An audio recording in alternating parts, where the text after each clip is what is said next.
Estás escuchando Two Cherries on Top, podcast de entrevistas sobre maternidad, educación y familia con la blogger y mamá de gemelas, Paulina Lencastro.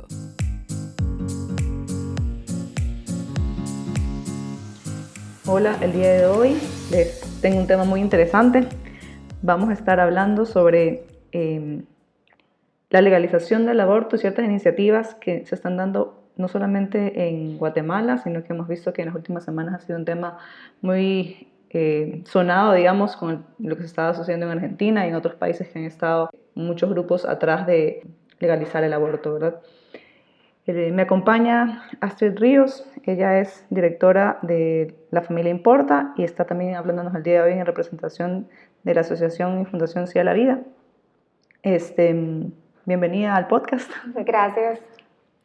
Vamos a estar tratando el tema 7 razones por las cuales una persona debería estar en contra del aborto. A mí realmente le estaba comentando a Astrid, yo soy católica y sí es verdad que si me preguntan de primera si estoy a favor o en contra del aborto, pues por mi religión digo estoy en contra. Pero realmente no solamente la religión, hay muchas otras razones por las cuales una persona debería no estar a favor de estas iniciativas. Entonces, el día de hoy vamos a estar con Astrid tocando 7 temas, 7 puntos por los cuales una persona católica o no católica debería estar en contra del aborto, para que así nos informemos y tengamos como herramientas, como armas, como respuestas estas que vamos a estar compartiendo, ¿verdad? Bueno, hemos tocado varios puntos y aquí los tenemos señalados y el primero sí, vamos a tocar la religión brevemente. Guatemala es un país mayoritariamente católico y cristiano, ¿verdad? Y la religión sí es una razón. Sí, y yo creo que, digamos, no hay que descartar que tu argumento pueda ser religioso. Sin embargo, la religión muchas veces no basta para cuando tú estás en el debate público y cuando estás discutiendo estos temas si la otra persona no comparte tu religión. Entonces, por eso es que es importante que nosotros tengamos un abanico realmente de argumentos, porque la defensa de la vida no le corresponde únicamente, por ejemplo, a la iglesia, ya sea católica, evangélica, cualquier tipo de denominación religiosa. No, la defensa de la vida no es religiosa, la defensa de la vida es básicamente una cuestión social, es humanidad. Creo que la defensa de la vida le corresponde a la humanidad entera, porque nosotros estamos disfrutando de ese derecho, el derecho a la vida. Entonces, cuando nosotros empezamos a hablar del derecho a la vida, lo primero que a nosotros se nos ocurre, por supuesto, es mis creencias. Yo creo en la vida. ¿Por qué? Y muchas veces la respuesta es porque así me lo enseñaron en la iglesia, ¿verdad? Y hasta ahí termina nuestro argumento. Entonces, justo como platicábamos antes, hay, por ejemplo, versículos clave que nos indican que hay un reconocimiento de la vida antes de nacer. Y comentábamos contigo el Salmo 139, el versículo 16, en donde dice: tus ojos vieron mi cuerpo en gestación, todo estaba ahí escrito en tu libro, todos mis días se estaban diseñando y aunque no existía uno solo de ellos, tú ya me habías creado. Entonces, sí hay ese reconocimiento antes del nacimiento. Incluso la primera persona que reconoce a Jesús en el vientre de María es Juan el Bautista, que también estaba dentro del vientre de su madre. Entonces, hay toda una cosmovisión dentro de la Biblia que está reconociendo el derecho a la vida desde el momento de la concepción.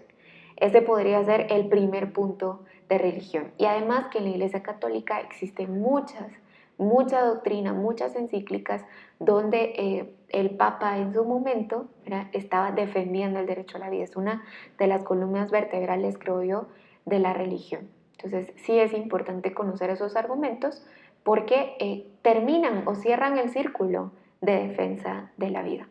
Ok, perfecto. Pero más allá de la fe, tenemos el segundo punto, que es un punto científico. Y aquí sí quisiera que nos expliques un poco más de cómo inicia la vida. ¿Ya se debe considerar vida desde el primer día, digamos, o como algunas iniciativas lo están proponiendo, que no, desde la 12ª semana, o hay otros, dicen que en la 8ª? ¿Cómo enfocan ustedes este tema de la vida? Miren, nosotros tratamos de hacerlo desde un punto de vista científico. Entonces, si nos vamos a la embriología y estudiamos cuándo se determina la vida, nosotros vemos que desde el momento en que se fusiona el espermatozoide con el óvulo, se forma un nuevo ser con su propio ADN, con sus propias características, totalmente independiente a los dos seres que lo crearon, que sería un hombre y una mujer. Así es. Entonces, cuando nosotros vemos el desarrollo embrionario prenatal, o sea, antes de nacer, podemos observar científicamente cómo se va desarrollando el ser humano. Y una de las cuestiones más importantes cuando nosotros trabajamos todo el tema de la vida desde la ciencia es que nunca cambia la esencia de ese ser que se está formando. Es decir, desde el momento de la concepción, cuando se fusiona el espermatozoide con el óvulo, se forma un ser vivo. Y ese ser vivo es un ser humano que necesita por naturaleza un periodo de 9 meses dentro del vientre de la madre. Así es. Pero su naturaleza no cambia. Es decir, no podríamos decir que a partir de las 12 semanas yo ya soy un ser humano y por eso merezco la protección. Pero ¿qué pasa antes de esas 12 semanas? Que era lo que nosotros hablábamos. Sí, y realmente la información de ADN, que es una de las razones, ¿verdad? Está desde el día cero, digamos, desde que se unieron el espermatozoide con el óvulo, ya está toda la información de ADN que ese pequeño ser humano va a desarrollar en los 9 meses, pero no ha cambiado la información. La carga ¿verdad? genética está desde ese momento, desde que se fusionó ese cromosoma, digamos, masculino con el cromosoma femenino. Ya ahí está la carga genética que el bebé necesita. Entonces, cuando nosotros vemos, por ejemplo, que nos dicen, bueno, es que es un embrión, es un feto, yo te podría decir lo mismo, bueno, entonces es un niño, es un joven, es un adolescente, claro, es un etapa adulto, de crecimiento, es una etapa de desarrollo, pero siempre es un ser humano.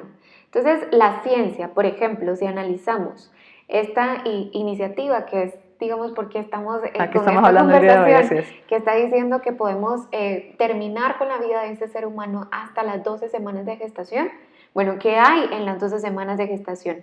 A las 10 semanas y media, por ejemplo, ya la cabeza se mueve hacia adelante y hacia atrás, la mandíbula se abre y se cierra, el feto puede estar suspirando, el rostro, las palmas de las manos y las plantas de los pies ya incluso son sensibles al contacto. Y por ejemplo, ya se comienza a succionar el pulgar, ya hay una deglución del líquido amniótico, entonces ya estas 12 semanas, y si yo te estoy diciendo que ya la cabeza se mueve, que ya puedes contar las manitas, los deditos en las manitas y en los pies, eso quiere decir que se estuvo formando desde antes de las 10 semanas, desde antes de las 12 semanas. Incluso tú puedes escuchar el latido del corazón de un bebé desde los 21 días. Así es. Mira, y realmente es impresionante el milagro de la vida porque yo tengo gemelas, pero creo que cualquier mujer que ya ha pasado por un embarazo y ha tenido los controles necesarios se puede dar cuenta de que realmente desde tan chiquititos el latido del corazón es el primer impacto que uno tiene como mamá, que te das cuenta que ahí hay vida, o sea, ese corazón ya está latiendo. Y ahí cada semana, cada control que uno va teniendo, se da cuenta de que ya se mueven, ya tienen deditos, ya tienen, no sé, se va desarrollando, ¿verdad? Entonces es difícil pensar que no hay vida todavía ahí, pues. Sí, e incluso el latido del corazón, digamos, nosotros asociamos el latido con la vida, pero ya hay un ser vivo que se está desarrollando, que está creciendo, incluso antes del latido, digamos que hay una fase en donde está el latido, pero la ciencia no tiene duda de cuándo empieza la concepción, y cuando nos dicen que la ciencia no lo ha determinado es porque quieren manipular la verdad científica que existe, que va a existir y que ha existido desde toda la creación. Así que el punto científico apoya la vida también. Ok, y ese fue nuestro segundo punto. Ahora vámonos al tercer punto, que era un punto de vista legal. Realmente la iniciativa que se está presentando aquí en Guatemala, que es la 5376, está catalogada como la protección integral. Dice acceso a la justicia, reparación digna y transformadora a las niñas y adolescentes víctimas de la violencia sexual, explotación sexual y trata de personas. O sea, es verdad que en varios países de Latinoamérica se está explorando la opción de aprobar el aborto, pero en el caso de Guatemala se está puntualizando en el caso de niñas menores de edad o en caso de violación. ¿Qué pasa en la Constitución guatemalteca? La Constitución, en el artículo 3, protege la vida desde el momento de la concepción y dice, es persona desde el momento de la concepción. Y cuando nosotros vemos incluso el primer artículo de nuestra Constitución, el primer y segundo artículo dice que el Estado se organiza para proteger a la persona. Entonces, si el artículo 3 me está diciendo, persona es desde el momento de la concepción, y al mismo tiempo me está diciendo, yo como Estado me organizo para proteger a la persona, una propuesta que quiere terminar con la vida de una persona es inconstitucional. No solo, digamos, desde un punto de vista de la legislación nacional, sino también desde un punto de vista internacional. Todas las convenciones de derechos humanos tienen como principio básico el derecho a la vida. Todas. No hay ninguna que diga... Sí, realmente no. Entonces, lo que pasa es que yo puedo, obviamente, manipular el derecho para poder yo, como ser humano que ya estoy viviendo, decir, bueno, hasta las 8 semanas lo vamos a proteger. A las 9 semanas lo vamos a proteger, a las 12 semanas. Incluso hay países, como por ejemplo Estados Unidos, en algunos estados, donde tú hasta los 9 meses podés terminar con la vida de un bebé. Entonces, si nosotros nos permitimos que a través de una ley reconozcamos, digamos, o podamos establecer límites de cuándo inicia o termina la vida, porque ya no solo es cuando inicia, sino cuando termina a través de la eutanasia, el suicidio asistido, la eugenesia. Entonces, no es una cuestión científica o desde un punto de vista de la ley natural, sino como seres humanos nos estamos otorgando esa facultad de poder decir a nuestro antojo cuándo empieza la vida. Por eso es que tú ves legislaciones que, por ejemplo, en Argentina decía hasta las 14 semanas la mujer puede decidir si termina o no con su embarazo sin necesidad de tener alguna causal. Ese era el proyecto que se estaba discutiendo en Argentina. Y si tú cumples la causal de violación, si hay una malformación fetal o si hay algún tipo de discapacidad, digamos, o riesgo para la salud de la vida o de la madre, tú no estás sujeta a ese plazo. Es decir, hasta los 9 meses tú podrías decidir terminar con la vida de tu bebé. Entonces, es muy peligroso que la ley sea quien determine cuándo inicia la vida si no respeta estas normas científicas que nosotros ya explicamos anteriormente. Así es. Quienes están a favor de la iniciativa también a veces se escudan en que podría ser de que el embarazo esté causando un riesgo para la mamá. ¿Cómo responde actualmente la Constitución a ese pensar? Bueno, la Constitución, digamos, responde en el sentido de que todos los seres humanos o todos los guatemaltecos tenemos derecho a la salud, tenemos derecho a la vida, tenemos derecho a una atención. Sin embargo, nosotros tenemos que ponernos a pensar que cuando nosotros estamos hablando de un embarazo, no es únicamente la vida de la madre, independientemente de cuál sea su edad, sino la vida de este ser humano que está en ese proceso de desarrollo. Actualmente nuestra legislación, el Código Penal, reconoce una figura que cuando está en riesgo la vida de la madre, el doctor, si tiene la intención de proponerle un proceso médico, digamos, o una opción médica para salvarle la vida, lo puede hacer. Y si se pierde la vida de ese ser humano, del bebé, pero el doctor no lo quería voluntariamente, no hay ninguna sanción penal ni para la mujer ni para el doctor. Pero la clave es que no es el embarazo la causa de la enfermedad, sino que yo estoy atacando a la enfermedad con un tratamiento médico y por razones de ese tratamiento se pierde la vida del bebé.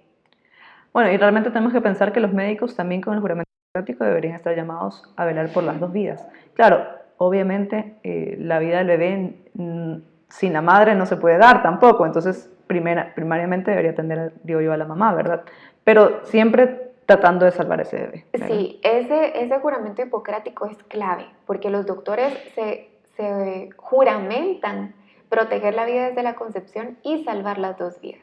incluso con los avances médicos que existen actualmente, ya los casos que en un principio, digamos, cuando no se había desarrollado tanto la medicina, eran causa de muerte para la mujer cuando estaba en gestación, ya se han disminuido a cero, Sí, ya o sea, hoy en muy día, cerca sí. a cero. Entonces, ¿cuál sería la solución? No es despenalizar el aborto, sino es mejorar las condiciones de salud De los del hospitales, porque hospital, realmente por a ejemplo. casa, sí. Exacto, los hospitales, las atenciones que yo le voy a dar en los centros de salud, si no existen hospitales públicos o privados en los lugares Y que la mujer recónditos. tenga los chequeos oportunos, porque también dejar que el problema llegue hasta la instancia donde está entre la vida y la muerte, muchas veces ya hay soluciones que se pueden ir dando, medicamentos y demás, para controlar la situación, ¿verdad? Que tenga sus chequeos al día. Sí. Así es. Bueno, y como cuarto punto tenemos a la sociedad, ¿verdad? La sociedad que de aprobarse estas iniciativas se vería gravemente afectada, ¿verdad?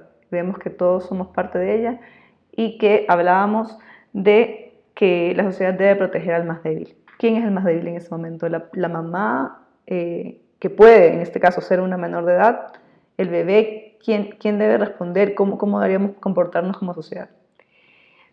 Pues la clave de poder medir, digamos, a una sociedad está en cómo protegen al más débil. Si tú crees en una sociedad donde la opción del descarte sea tu primera opción, la sociedad no está protegiendo al más débil. Y en este caso, cuando tú te pones a analizar si la niña, independientemente de cómo quedó embarazada, si hubo consentimiento o no hubo consentimiento, si hubo violación o no, hay un ser que está protegido constitucionalmente, que científicamente tiene vida desde el momento de la concepción y que depende, como tú bien lo decías hace unos minutos, la vida de ese ser humano depende de la vida de su madre, mientras que la vida de la madre no depende de la vida de este ser humano. Entonces, la debilidad la tiene, en este caso, ese ser humano que está en desarrollo, el bebé que está en el vientre de la madre. Y si yo me propongo como sociedad proteger a las dos vidas, porque no es, digamos, yo protejo al bebé y desprotejo a la madre, no, sino yo voy a proteger a la madre, pero voy a proteger más a esta vida. Y otro que punto es más interesante débil. ahí es que realmente, bueno, la sociedad se basa en los derechos humanos y los derechos humanos no están dados por tu mamá, ¿verdad? Están dados, o sea, ese bebé chiquito que está en tu vientre ya tiene unos derechos, ¿verdad? No es que porque tu mamá te los heredó, sino que ahí están, ¿verdad? Es Sí. parte intrínseca de todo ser humano. Es exactamente, y tú dijiste la palabra correcta, es intrínseco al ser humano. Ni me lo puede reconocer la ley, digamos, la ley no me lo otorga, ni tampoco me los puede eliminar, simplemente lo reconoce y tiene que reconocer esa dignidad humana intrínseca de ese ser. Perfecto. Un quinto punto es, y me parece importante tratarlo, es la protección a esa mujer, sea menor de edad o no, haya sido violada o no, sea cualquiera que fuera su situación. Una mujer que se somete a un aborto tiene graves consecuencias también, no solamente como que se deshizo de un problema, sino que esa mujer va a quedar luego con algunas secuelas, ¿como cuáles? Primero creo yo que tenemos que ser muy sensibles con esa decisión que haya tomado la mujer, porque muchas veces la decisión de abortar, tú la tomaste en un momento de desesperación, en un momento de desinformación, o realmente no Ajá, y más aún sabiendo si qué eras era menor lo de que tú edad. estabas haciendo, y más si tú eres menor de edad. Entonces, por ejemplo, si nosotros analizamos el peor caso, que creo yo que es el más crítico, que es una menor de edad de 10 años que ha sido violada por su hermano, ¿verdad? Que son casos reales, Sí. que son casos que realmente nos deberían de indignar como sociedad y donde la niña merece toda la protección y toda la energía que nosotros tengamos, no solo como Estado, que está obligado a proteger a la persona, sino también como sociedad. Entonces, cuando vemos nosotros esta protección a la mujer y le proponemos nosotros una solución, una falsa solución, y hago entre comillas, digamos, esta solución, tú le estás dando como única alternativa terminar con la vida de ese bebé que ella ya tiene en su vientre. O mal informándolo de que no es un bebé todavía. O mal informándola, diciéndole es un cúmulo de células, no hay vida, es tejido, es un parásito, incluso han llegado a decir es un parásito que se está alimentando de tu cuerpo. Gracias. Entonces, cuando tú descubres qué es lo que realmente pasó, es un nuevo trauma. Sí, puede ser que no lo descubrió en ese momento, pueden haber Puede pasado ser que años, no puede sea ser que, como yo te inmediato. decía, en mi caso, que yo me di cuenta de la preciosidad de la vida que te llevaba adentro cuando esa mujer que se practicó un aborto era muy pequeña y luego creció y ya tiene un nuevo bebé y se da cuenta de lo que hizo, porque realmente mal informada estaba antes, pero después se da cuenta de su error también. Sí, y ahí es donde surge el síndrome post-aborto, en donde son consecuencias emocionales que sufre la mujer que ha tomado la decisión de terminar con la vida de su hijo, en donde puede ser inmediato, como platicábamos, o puede ser hasta muchos años después, cuando ya tú te das cuenta de la verdad. Porque en estas discusiones pueden existir muchas opiniones o interpretaciones de la verdad, pero la verdad es una y no la podemos manipular, porque siempre va a triunfar científicamente, socialmente, en cuanto a espiritualmente, la verdad es una. Entonces, cuando las mujeres descubren esto y se dan cuenta que tú, en lugar de protegerla, la pusiste en riesgo, porque cuando veíamos, por ejemplo, pueden buscar cuál es el procedimiento que está proponiendo la ley, que es utilizar fármacos para terminar con la vida Sí, del eso no bebé. lo dijimos en el punto legal, pero sí, están proponiendo que sea en la semana 12 y hablábamos que era porque hasta esa semana se puede utilizar químicamente Sí, soluciones para durante el abortar. primer trimestre tú puedes utilizar fármacos como lo son el misoprostol, donde químicamente, digamos, entran al cuerpo de la mujer y terminan con la vida del bebé. No hay una intervención quirúrgica a menos que se complique Claro. este procedimiento, digamos. Entonces, Y, la y, legal... y hay un punto también, el punto Ujú. de que se pueda complicar podría tener también consecuencias físicas, ¿verdad? Que luego ya no pueda, quede Exactamente, incapacitada la para tener un segundo embarazo. legalidad o la ilegalidad de un procedimiento de aborto no cambia la realidad que la mujer está en riesgo. Sí. Entonces, un aborto legal no es un aborto seguro, y un aborto ilegal no es un aborto inseguro. Un aborto es inseguro, por definición. Es inseguro para la vida de la madre, para su salud, y lo único seguro es que tú vas a terminar con la vida de un ser humano. Eso es lo único que va a tener de seguro el aborto. Pero de ahí nosotros no estamos protegiendo a la mujer y no le estamos dando ese acompañamiento que necesita para tomar una buena decisión. Así es. En el sexto punto vamos a conversar sobre el valor de los bebés que ya han nacido, ¿verdad? Son tantas personas andando en la calle que seguramente si es que se hubiera practicado un aborto no hubieran nacido. Y esas personas pueden o no haber sido fruto de una violación también o de una relación no consentida, porque incluso, no solamente hablando de niñas, pero incluso personas casadas podrían no haber tenido la voluntad de tener esa relación sexual, ¿verdad? Que sí produjo un bebé. Y ese bebé está hoy en día caminando y es parte de la sociedad y quién sabe, puede ser que sea una persona de éxito, ¿verdad? De que dependan muchas cosas pues, que se están dando en el mundo actualmente. ¿Cómo ven ustedes ese punto? Bueno, primero, hay varios puntos respecto a esto. Lo primero que ya habíamos mencionado es el valor intrínseco que tiene la persona y la dignidad que tiene por el simple hecho de ser persona. Y cuando nosotros hablamos, por ejemplo, esta iniciativa cuando dice la mujer o la niña, porque en este caso es solo para niñas de 10 a 14 años, cuando la niña puede decidir terminar con la vida de otro ser humano, estamos discriminando. Entonces, si yo le voy a dar protección a los seres humanos que hayan sido concebidos por un deseo de la madre, por ejemplo, o del padre, o por voluntad, yo te estoy diciendo, si fuiste un embarazo no planeado, por ejemplo, si tu origen fue un embarazo no planeado, tú estás en una categoría B. Si tú fuiste concebido a través de violación, estás en una categoría C. No podemos nosotros discriminar por la forma en la que se realizó la concepción, porque lo que te brinda un valor no es la forma en la que fuiste concebido, sino el ser persona. Así es, no vale menos un bebé concebido por una violación que un bebé que nace concebido por amor, pues. Exactamente, no hay diferencia. Y el grave mensaje que está enviando esta iniciativa es: todas las personas que ya nacieron, por ejemplo, Así y es. que fueron consecuencia de una violación, tu vida Vale menos. vale menos, porque es descartable. Así Legalmente yo puedo terminar con tu vida.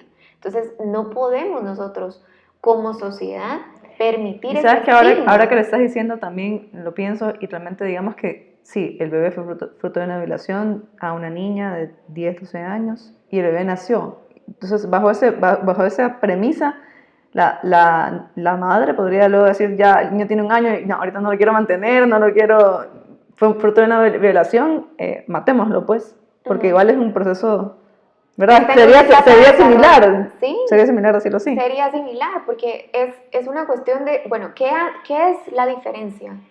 Si de un día de nacido y 12 semanas. ¿Cuál es la diferencia? Tiempo. Tiempo. Esa es la diferencia. El Sí. desarrollo, digamos, tiempo.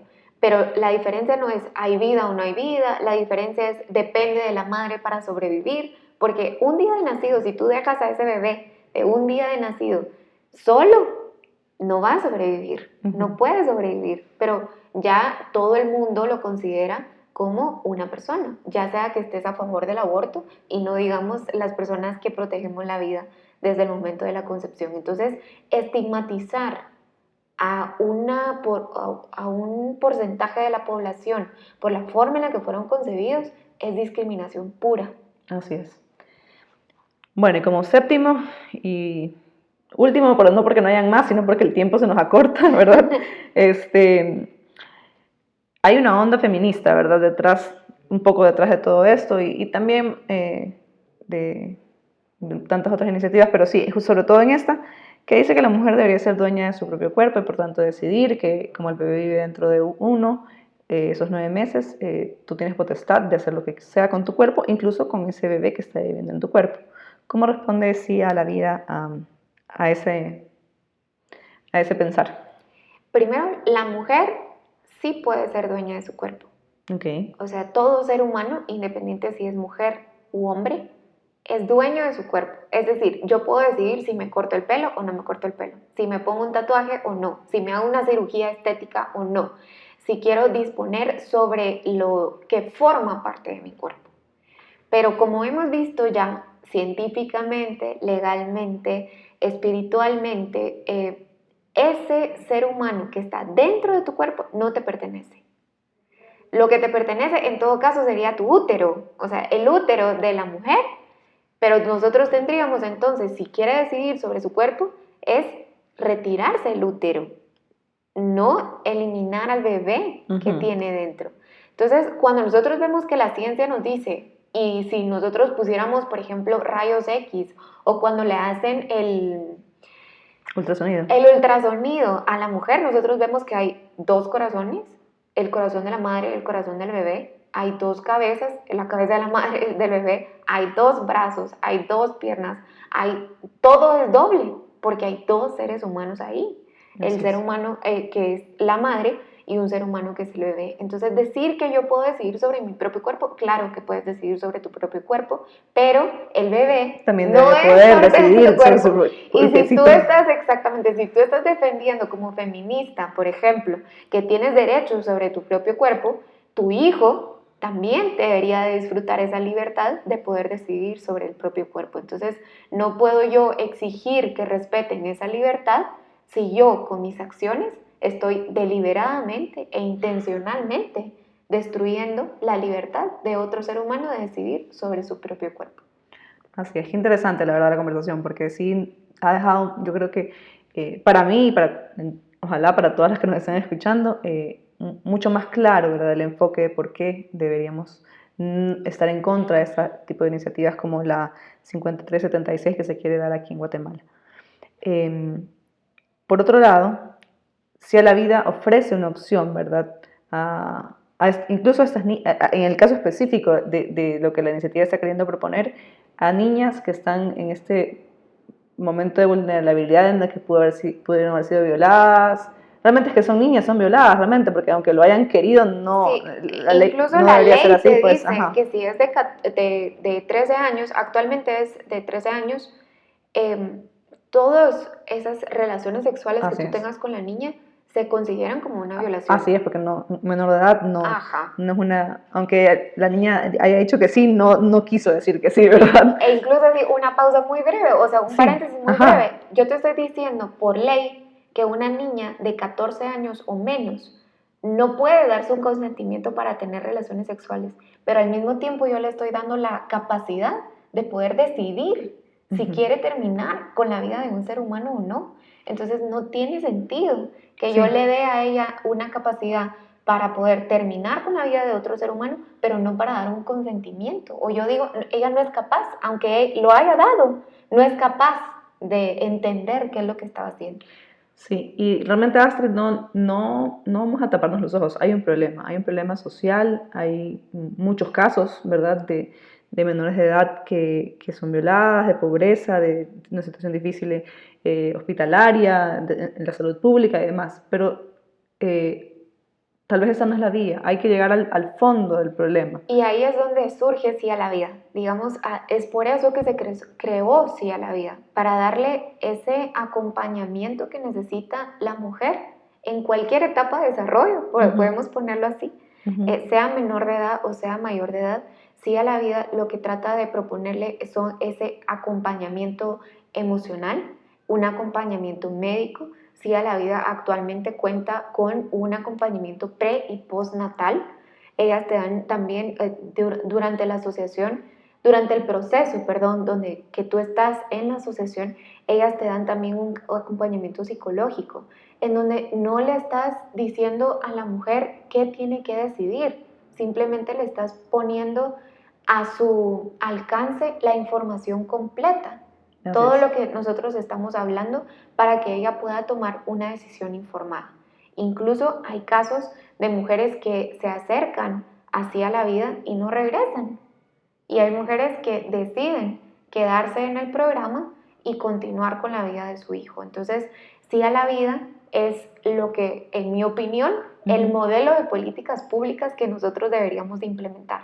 Un acompañamiento real a la niña o a la mujer, ese control prenatal, darle las vitaminas que necesita, darle ese chequeo, como tú dices, si hay algo malo en el embarazo o algo que pueda complicar. Y más aún con menores de edad, o sea, que su cuerpo puede no estar totalmente preparado para recibir un bebé. Exactamente, e incluso tú me preguntabas antes de empezar la entrevista, ¿cuál es el índice de éxito, por ejemplo, de Sí a la Vida? Y Sí a la Vida ha atendido, durante los años que lleva trabajando aquí en Guatemala, ha atendido 9 menores de edad. Las 9 menores de edad han decidido decirle sí a la vida. Las 9 menores de edad tuvieron un parto sin complicaciones. Las 9 menores de edad están siguiendo con su educación. Actualmente son madres, son estudiantes, son menores de edad, son niñas todavía, pero es increíble el poder que tiene una mujer cuando tú le das una oportunidad. Ese creo yo que debería de ser también el enfoque que nosotros tenemos que poner en políticas públicas, y ahí puede surgir un feminismo real, de decir la mujer puede, nosotros solo le tenemos que dar las herramientas para que ella decida poder continuar con sus estudios, mejorar su salud, mejorar todas sus condiciones de vida. Un hijo no te limita en tu desarrollo, simplemente va a hacer que ese desarrollo sea muchas veces más complejo, pero mucho más satisfactorio, porque ese es el ejemplo que nosotros tenemos en Sí a la Vida. Entonces, cuando las mujeres tienen un embarazo vulnerable, pueden acudir a Sí a la Vida, donde se le van a dar un acompañamiento integral para que ella pueda tomar la decisión que considere mejor una vez haya conocido toda la información. Entonces, solo para ponerlo así como más clarísimo, una mujer que tiene una situación, como tú dices, vulnerable y está teniendo un retraso, tal vez aún no sabe si está embarazada o no, ¿qué debe hacer? ¿Cómo los contacta? ¿Dónde están ubicados? ¿Y qué espera? ¿Qué debe esperar de Sí a la Vida? ¿Cómo empieza la relación con ustedes? Bueno, primero la relación es voluntaria. Uh-huh. Nosotros actualmente tenemos ese programa de acompañamiento en donde no se le obliga a nadie a tomar una decisión. Es completamente voluntario que tú acudas a la asociación y no hay ningún tipo de imposición, que creo que esa es otra palabra clave. No hay imposición, todo es voluntad. Y lo único que tienes que hacer es acercarte. Todo lo demás es completamente gratuito y completamente voluntario.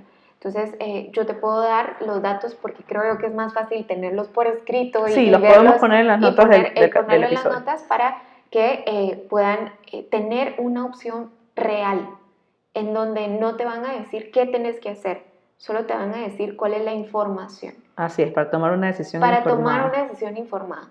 Ya, qué decisión tomes tú como mujer, pues corresponde a la persona, ¿verdad?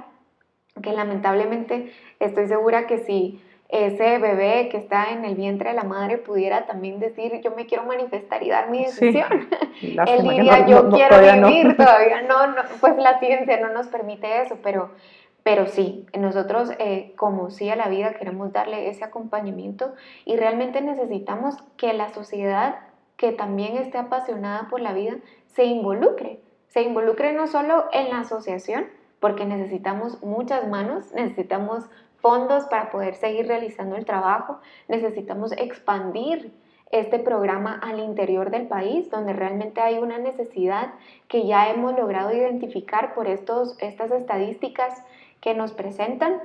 ¿Ustedes trabajan con voluntarios? Sí, nosotros trabajamos, todo es un trabajo de voluntarios que están apasionados por la vida. Porque y si alguien quiere ser voluntaria, ¿qué debe hacer? También contactarse. Sí, contactarse con nosotros y como es un programa integral, tú realmente podrías brindar, por ejemplo, tus servicios de voluntariado como profesional o incluso como mujer o como hombre, ¿verdad? Porque también se acercan la pareja a poder decir qué hago, ¿verdad? Porque los hombres también son parte de la solución a este problema que nosotros vemos de los embarazos en condiciones de vulnerabilidad. Entonces, todos son bienvenidos a poder participar y el único requisito es estar apasionado por la vida y querer poner tu vida al servicio de los demás. Ese es el único requisito para ser voluntario. Sí, qué buen ejemplo. Como tú dices, ojalá se pueda replicar en cosas, no solamente como esa iniciativa que es privada, digamos, sino que el Estado también los pudiera replicar, ¿verdad? Sí. ¿Hay algo más que quieras comentarnos sobre Sí a la Vida? ¿O? No, solo que realmente conozcan un poquito más de lo que está haciendo Sí a la Vida. Es un trabajo que muchas veces pasa desapercibido, pero que no es un trabajo para un reconocimiento público, sino que el éxito de tu trabajo se ve reflejado en vidas. Eso es lo que está en juego con Sí a la Vida. Lo que está en juego no es una estadística, un porcentaje, sino está en juego la vida de ese ser humano. Sí, es como un problema de vida o muerte. Sí, es un caso de vida o muerte. Y si entran, por ejemplo, a las redes sociales de Sí a la Vida... Eso te iba a decir, están en redes. Sí, Sí a la Vida tiene Facebook, tiene Twitter, tiene Instagram. Puedes también... y lo buscan así, Sí a la Vida. Sí, Sí a la Vida. GT o algo así, ¿no? Sí, podemos buscarlo ahorita, o sea, en el Instagram. Ajá, todos paren el capítulo y búsquenlo. Paramos, pero en las redes sociales, si nosotros buscamos, por ejemplo, Instagram, ellos están como Asociación Sí a la Vida. Perfecto. Sí a la Vida Guatemala.org. Igual todos los datos los vamos a poner en las notas, pero si es que lo están buscando ahorita en vivo, sí, _la_vida_guate. Exacto. Y si la página web donde pueden encontrar todas las redes sociales de Sí a la Vida es www.sialavidaguatemala.org. Ahí Perfecto. Pueden ustedes acceder a todas las redes sociales. Ay, mira, te quiero agradecer porque realmente ha sido muy claro, muy interesante la exposición de estas siete razones, ¿verdad? Y a la vez también queremos hacerles extensiva la invitación que está haciendo... Transformemos Guate. Transformemos Guate. Sí. Con el apoyo, sí, de muchas más asociaciones, y también hay un trasfondo espiritual, ¿verdad? La iglesia también nos está apoyando. Sí. Para que se unan a la marcha. ¿La marcha cuándo es y dónde va a ser? Pues sí, hay una frase que no pueden olvidar de esta entrevista que tenemos, es este 2 de septiembre a las 2 de la tarde vamos a salir como guatemaltecos por las 2 vidas. Así es. Ese es, 2 de septiembre a las 2 de la tarde por las 2 vidas. Y vamos a estar participando en esta marcha todos los que creamos en la vida y en la familia. Y si quieren buscarlo en la página de Facebook oficial de Transformemos Guate, pues solo tienen que poner Transformemos Guate en Facebook. Perfecto. La página donde pueden encontrar más información también es www.transformemosguate.com. Y esta marcha realmente no es una cuestión de religión, sino realmente son todas las personas que estén apasionadas por la vida y que estén dispuestas a ponerse en la brecha para defender la vida y la familia, tienen que estar presentes el 2 de septiembre a las 2 de la tarde para poder salvar las 2 vidas y protegerlas. Entonces, este llamado, digamos, es para que como guatemaltecos nos unamos, independientemente de cuál sea tu religión. Sí, no se vale un poco, sí es verdad que el tema es un poco, está entre claros y oscuros, pero no, hay que tomar una posición y hay que... Sí, este momento, digamos, ya no es para estar tibio, por así decirlo. O sea, hay que definirnos y tenemos que definir si vamos a defender la vida bajo cualquier circunstancia o si vamos a permitir que terminen con la vida de los más débiles de nuestros hermanos guatemaltecos. Porque aunque no sea mi hijo, es mi prójimo, digamos. O sea, es un guatemalteco igual que yo, que tiene los mismos derechos y que tiene la misma protección. Entonces, todos los que estemos presentes el 2 de septiembre a las 2 de la tarde, vamos a estar diciendo, yo defiendo la vida y yo estoy dispuesto a estar acá por aquellos que no tienen voz, que básicamente es eso. Entonces, representar a esos seres humanos, a esos guatemaltecos que ahorita no tienen voz, pero que sí tienen vida y que quieren vivir. Así es. Hagan que su decisión cuente y vayan a la marcha. Ahí va a estar Astrid y yo también esperándolos. Sí, con los brazos abiertos. Muchas gracias por la entrevista nuevamente. Realmente hemos volado porque sí, ustedes no lo saben, pero nos ha costado...